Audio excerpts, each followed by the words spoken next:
stunning new numbers from the Trump administration tonight. Nearly 2,000 children have been separated from their parents in 6 weeks. That's 2,000 kids, and the 6 weeks we're talking about are mid-April through the end of May. Trump's so-called zero-tolerance policy separates children from their parents while the adults are prosecuted for entering the United States illegally. And Team Trump is using the Bible to justify the policy. I would cite you to the Apostle Paul and his clear and wise command in Romans 13 to obey the laws of the government because God has ordained the government for his purposes. I can say that it is very biblical to enforce the law. That is actually repeated a number of times throughout the Bible. Front now, Jensen Franklin. He is the senior pastor of Free Chapel and a member of President Trump's Evangelical Advisory Council. And I appreciate your time. Verse that session cites Romans 13. Let everyone be subject to the governing authorities, for there is no authority except that which God has established.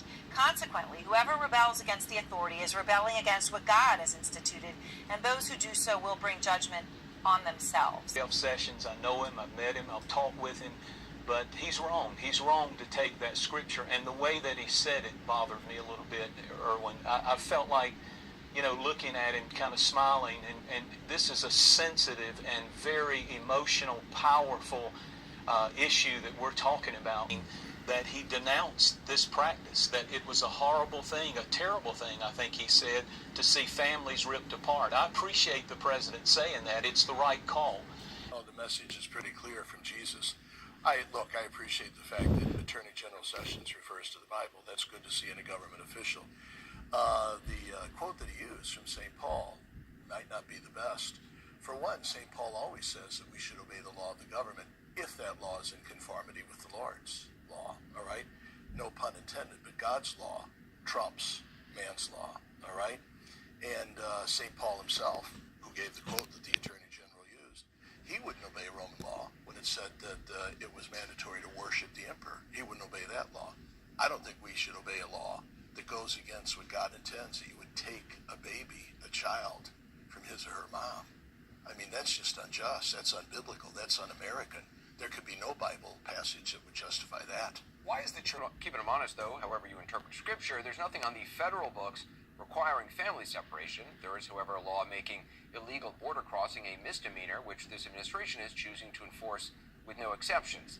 They're now charging those who cross illegally in federal criminal court instead of processing them administratively in immigration court as had been done in the past. It's a key difference because it means the parents are now placed in jail, their kids are taken away from them and placed in federal shelters. Now, prior to this, during the Bush and Obama administrations, adults with children were generally released from custody pending disposition of their cases. That changed last month, and if you're thinking that separating families was somehow unexpected fallout, you'd be mistaken. Listen to the Attorney General announcing the new policy last month. If you cross the border unlawfully, even a first offense, then we're going to prosecute you. If you smuggle an illegal alien across the border, then we'll prosecute you for smuggling. If you're smuggling a child, then we're going to prosecute you. And that child will be separated from you, probably, as required by law. A couple things.